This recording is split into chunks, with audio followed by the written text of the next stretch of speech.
The silent arrival. The stars over the Ralith sector were calm, the vast black space stretching in every direction like a frozen ocean. On the edge of that peace, the alien patrol ship Vareth drifted quietly, scanning the void for pirates or smugglers. It was routine, boring work. Until the sensors screamed, Lieutenant Koresh leaned forward, his scaled fingers dancing over the glowing console. Something had just entered their sector, but it was not on any registry, not a trade ship, not a military vessel they recognized. It was massive, so large it blocked the starlight behind it. At first it seemed to be drifting without power, a silent shape in the dark. But the longer Koresh stared, the more he realized it was moving. Slow, deliberate, like a predator stalking prey. "Captain," Koresh's voice cracked, "you need to see this." Captain Durrell walked to the console, his eyes narrowing as the image sharpened. The ship was unlike anything they had ever seen. Black hull, sharp angles, and faint lines of blue light running along its side. There were no obvious engines, no visible weapons, yet its presence made the air in the bridge feel heavier. For a moment no one spoke. Then the captain ordered, "Send a scan." The scan went out, but within seconds, the results came back. Scrambled. It was as if the ship had swallowed the signal and refused to answer. Koresh's hand shook. "Captain, I've never seen readings like this. It's absorbing the scan itself." Durrell's mind raced. There were old stories, half whispered by soldiers who drank too much, about a lost race. Humans. The last time they were seen, they had vanished after a war no one talked about. The official records claimed they were gone forever.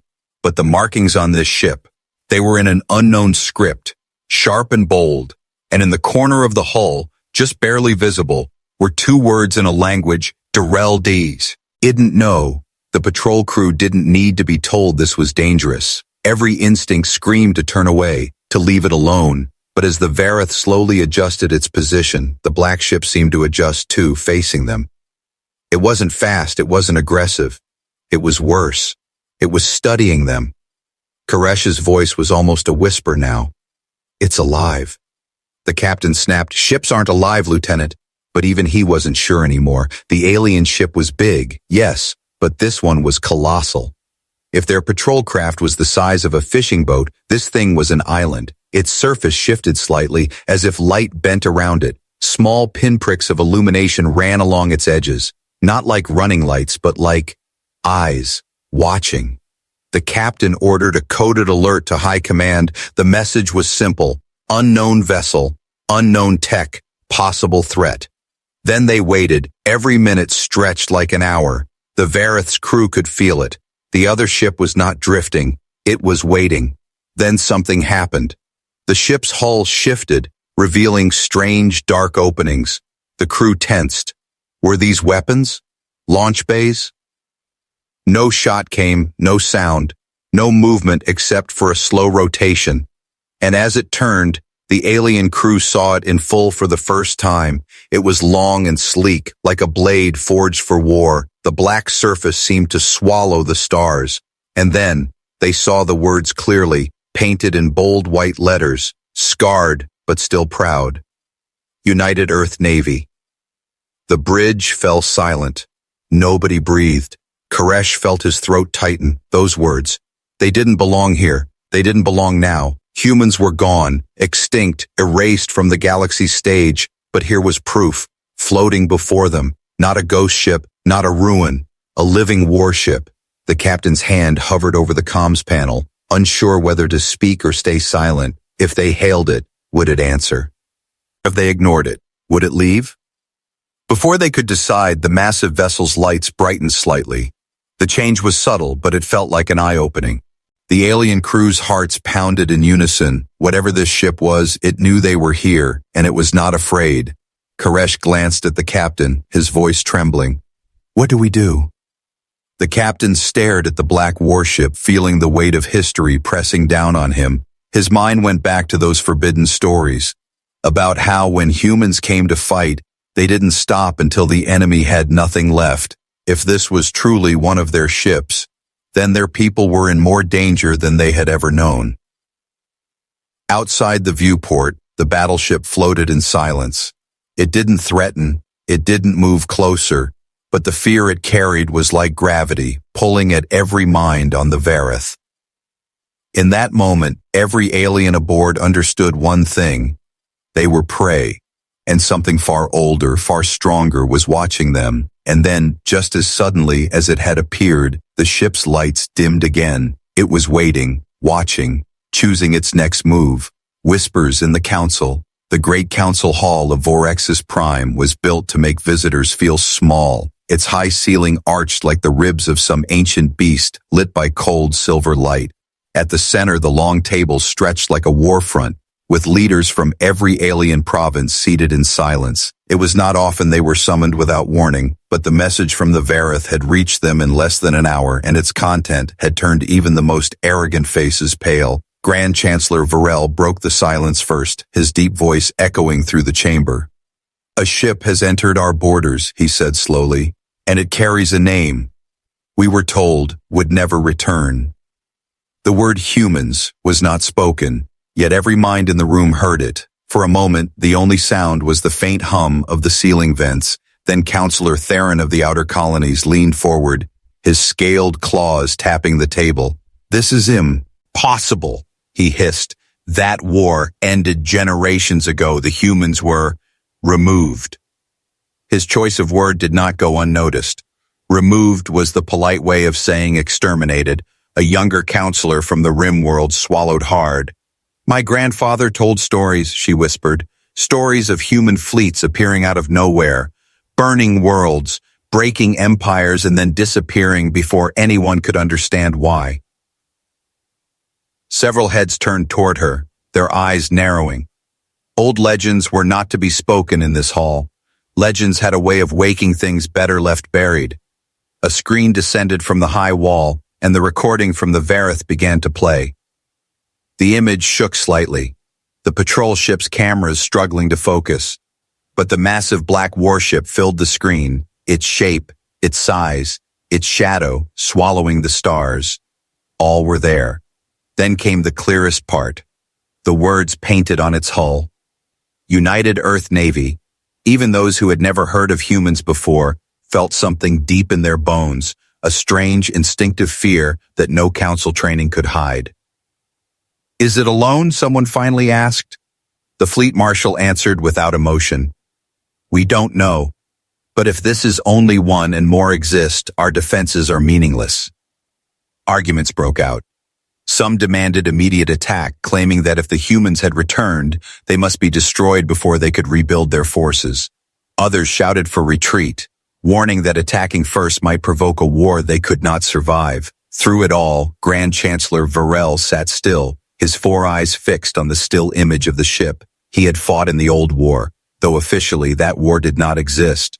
And he remembered the cold precision of human strategy. They didn't conquer planets for resources. They didn't enslave populations. When they came, they erased threats completely. A voice from the HFY. Our end of the table spoke for the first time. It was Elder Sorvak, the oldest living council member, his skin pale and paper thin. "You think this is the first of their ships to return," he rasped. "It is not." The room froze. "They have been watching, hiding beyond the black storms at the edge of the galaxy," Sorvak continued, "waiting for us to grow fat and slow, waiting for us to believe they were gone." The council chamber seemed colder now. The young Rim counselor's voice shook. "If that is true, why reveal themselves now?" Sorvak's eyes gleamed like wet stones. "Because they are ready." Grand Chancellor Varel finally stood, his long shadow stretching across the table. "No ship fires on them without my order," he said, his voice sharp enough to cut through the rising fear. "We will send envoys, test their intentions, and above all, we will not appear weak." But the truth sat unspoken in every mind. Appearing weak would not matter. If the humans had decided to return, no wall, no fleet, no planet would be enough to stop them. As the council adjourned, whispers filled the side corridors. The name humans spread like fire through the halls, and somewhere beyond the polished walls and guarded gates, the people of Vorexis Prime began to hear rumors. Rumors of a black ship that moved without sound, of a name painted on its hull in letters older than empires, And with every telling, the fear grew. The first transmission. The alien fleet had been holding position for 3 long hours. Dozens of warships floated in a wide arc around the black vessel, each keeping a safe distance. No one had moved, no weapons had been fired, yet the tension was so heavy it felt like the air inside every ship was thicker, harder to breathe. On the bridge of the patrol flagship Vareth, Captain Durrell stared at the massive silhouette on the view screen. It was still there, silent, watching, as if deciding whether to speak or strike. Every system on the Vareth was locked on it, scanning, measuring, calculating. Yet, they still knew nothing. The black hull absorbed every scan like a sponge drinking water. Lieutenant Koresh leaned closer to his console. "Captain, I think something's happening." The background static in the comm system had shifted. A faint pattern, almost like a heartbeat, was pulsing through the audio feed. At first, Durrell thought it was interference. Then the pattern grew louder, clearer. The bridge crew froze as a deep, calm voice broke through the silence. "We remember," 2 words spoken in flawless Phyrexian, not just grammatically correct, perfect. As if the speaker had grown up speaking it, Koresh's scales rippled with fear. "How?" he started, but the captain silenced him with a raised hand. The transmission ended as abruptly as it began. No follow-up message, no demands, just those 2 words hanging in the cold space between them. On the distant warships, crews exchanged nervous looks. Some whispered that it was a threat, others that it was a warning. But Captain Durrell, he thought it was something far worse, a promise. Across the fleet's encrypted network, commanders tried to contact each other in hushed tones. "What do they remember?" one asked. "The war," another answered. "It has to be the war." But the younger officers, those born after the humans disappeared, didn't know what that meant. Their training had erased those records from history. All they had were old rumors of an enemy who fought like no other race in the galaxy. Then, something else happened. Without any visible movement, the battleship's hull began to glow in faint lines. The patterns ran like veins of light tracing its massive structure. One by one, alien ships began losing minor systems. Sensor feeds flickered, targeting arrays shut down. Lights dimmed for seconds at a time. No weapons had been fired, but it was clear. The human ship could touch their systems at will. Durrell's comm officer reported in a strained voice, "Captain, the message is everywhere." The captain turned sharply. "What do you mean everywhere?" She swallowed hard. "Not just here, sir. It's on every network in the sector. Civilian channels, government channels, even the private ones. It's playing over and over." "We remember." The same voice, the same tone, echoing into every home, every station, every warship. By the time the council received word, it was too late. The galaxy already knew the humans were back. Every species that had fought against them, remembered, and those who had never seen them before, now felt the weight of their return. The Vareth's crew watched in silence as the battleship slowly rotated, its colossal frame passing across the starfield like an eclipse. No new words came, but somehow the silence was louder than before. Durrell felt the weight of history pressing down on him. Whatever this was, it was only the beginning. The human ship drifted back into its original position as if nothing had happened. But now the alien fleet understood something they hadn't before. They weren't surrounding it. It was allowing them to be there, measuring the threat. In the deep vaults beneath the Vorex's prime defense ministry, a room without windows or records was filled with the galaxy's best military minds. Holographic projections of the human battleship floated in the center, its black hull spinning slowly. Every detail they had managed to capture was displayed, but it wasn't much. The scans were incomplete. Whole sections of the ship hidden behind energy distortions that no alien technology could penetrate. Chief Science Director Wren stepped forward, his long fingers twitching nervously. "We have measured the ship's mass, its size, its possible energy output," he began. He paused, glancing at the silent council of generals and ministers. "And?" the fleet marshal demanded, his voice sharp. Wren's throat tightened. "It exceeds everything we have ever recorded." The room stirred. "Be specified," one of the admirals snapped. Wren tapped a control and the ship's energy readings appeared in glowing lines. "This is the power signature of our largest dreadnought," he said. Another tap, and a second, much larger reading filled the display. "This is the human ship at idle." Murmurs erupted. At idle, its energy output was nearly 10 times greater than their strongest warship. General Voss, his skin scarred from decades of service, frowned deeply. "That much power, and yet it did nothing when our destroyer fired at it," he said. "Exactly," Wren replied. "It could have destroyed the destroyer instantly. Instead, it shut down every system without firing a single shot." A grim silence fell over the room. An intelligence officer spoke up, his voice low. "We have intercepted communications from the border colonies," he said. "The same message, 'We remember,' has been reported on every frequency, including military-only bands we thought were impossible to breach." "How?" someone demanded. The officer shook his head. "We don't know, but it means their communication tech is decades, maybe centuries ahead of ours." On the far wall, an enormous tactical map of the sector lit up. Red markers showed the alien fleet's position, a wide circle around the single human battleship. No matter how they analyzed it, the reality was undeniable. The humans were letting them watch, letting them approach. One admiral slammed a clawed hand on the table. "They're taunting us." "No," General Voss said quietly. "They're warning us." In another chamber, far from the military planners, the science division argued over the ship's hull composition. Samples from long-range particle scans suggested materials that should not even exist. Metals fused with unknown crystalline structures. A young scientist too bold for her own safety muttered, "If this is just one ship, what does their fleet look like?" The room went quiet, no one willing to answer. Back in the strategy room, Fleet Marshal Korvac stood before the hologram. He studied it for a long moment, his breathing slow.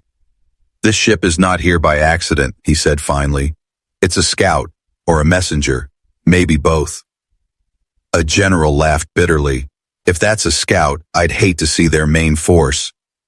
Korvac didn't smile. "You won't see it," he said, "not unless they want you to." At that moment, alarms rang in the chamber. A live feed appeared. The human battleship was moving. It wasn't rushing toward the fleet or aiming its weapons. Instead, it began a slow, deliberate turn, facing directly toward the alien homeworld. The commanders stared, each one realizing the same truth. The humans weren't just showing their strength, they were reminding the galaxy of something far older, that when they chose to act, nothing could stand in their way. The mistake, the order from the Council had been clear. No one was to fire on the human battleship. The alien fleets were to watch, report, and wait. But in every war, there is always one who believes they know better. Captain Zorak of the destroyer Fang of Dawn sat in his command chair, claws drumming against the armrest. His crew exchanged uneasy glances, knowing that the captain's pride had already led them into danger before. "This thing is mocking us," Zorak growled, glaring at the image of the massive black vessel on his view screen. "It blocks our scans, infects our communications, stares at us as if we are children." His first officer hesitated. "Sir, the Council's orders."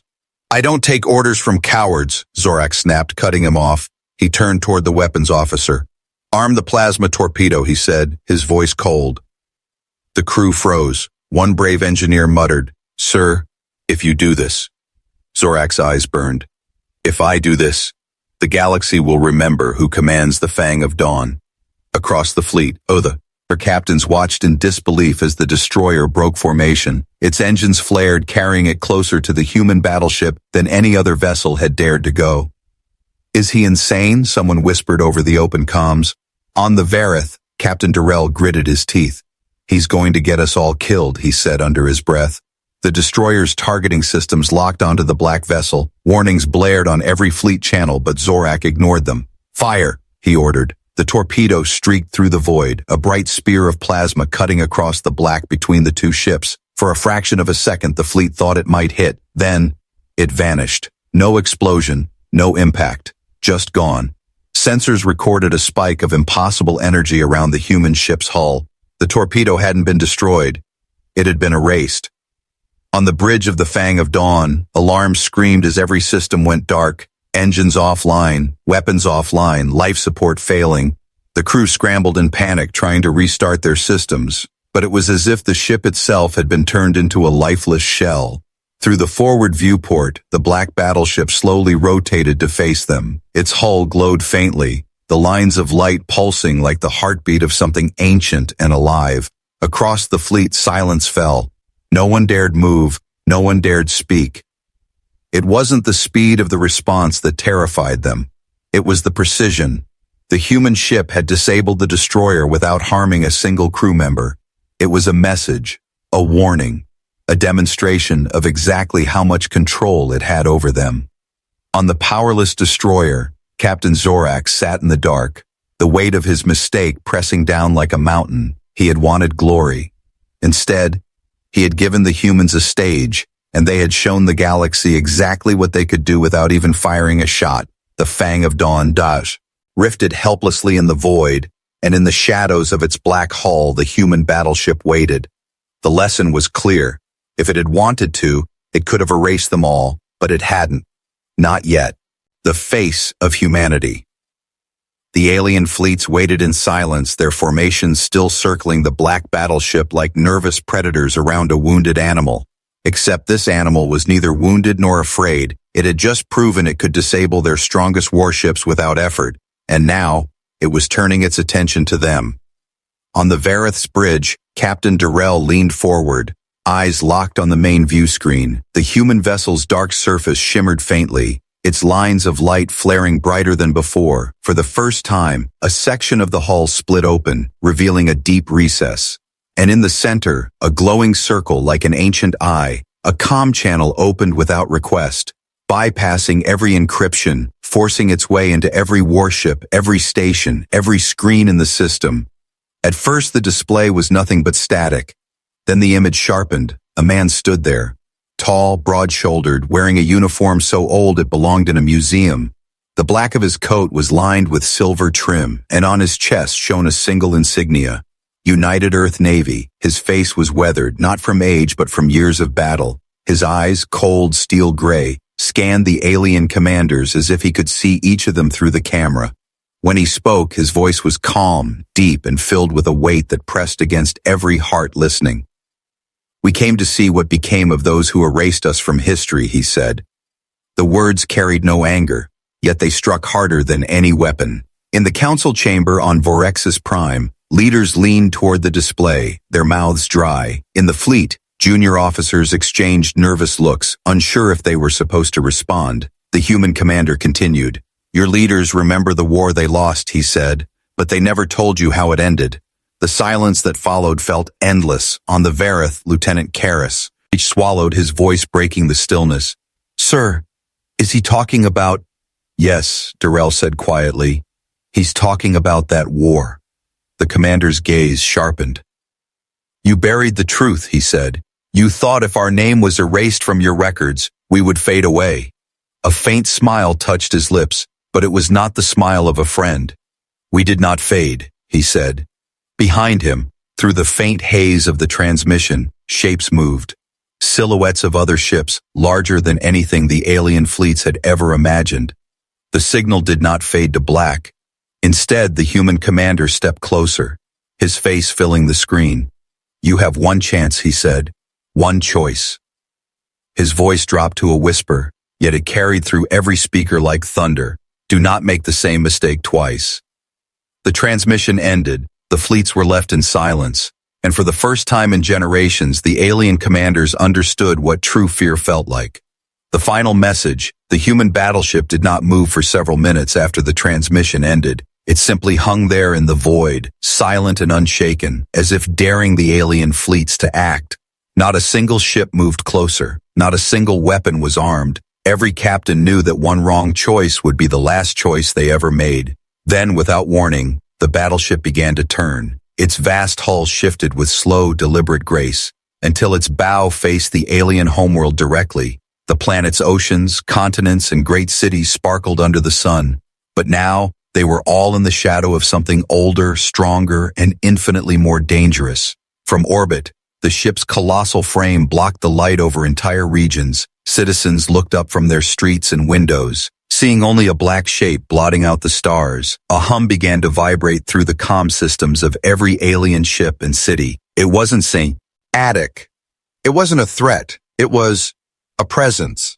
The comms activated again, but this time no image appeared, only the human commander's voice, calm and steady. "We are not here to destroy you," he said. "We are here to remind you." The words sank deep, settling like lead in the hearts of everyone who heard them. "You think peace is your shield," the voice continued. "It is not.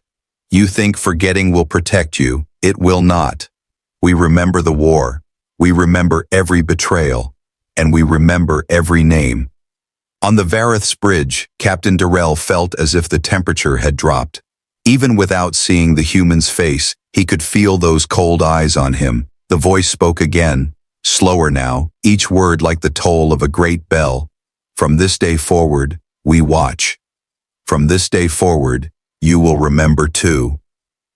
The battleship's lights flared once, blinding the fleet's sensors for a second. When vision returned, the massive vessel was already moving away. No jump signatures, no visible engines. It simply slid into the black, fading until it was gone. For hours, the fleets held position, too afraid to leave. The Council tried to regain control of the public message, but it was already too late. The recording of the human's voice had spread across the galaxy, replayed on every network, repeated in every marketplace, whispered in every home. In the far reaches of space, beyond the edge of every known star chart, the humans were listening, the humans were watching, and somewhere, deep in the cold dark, more shadows began to move.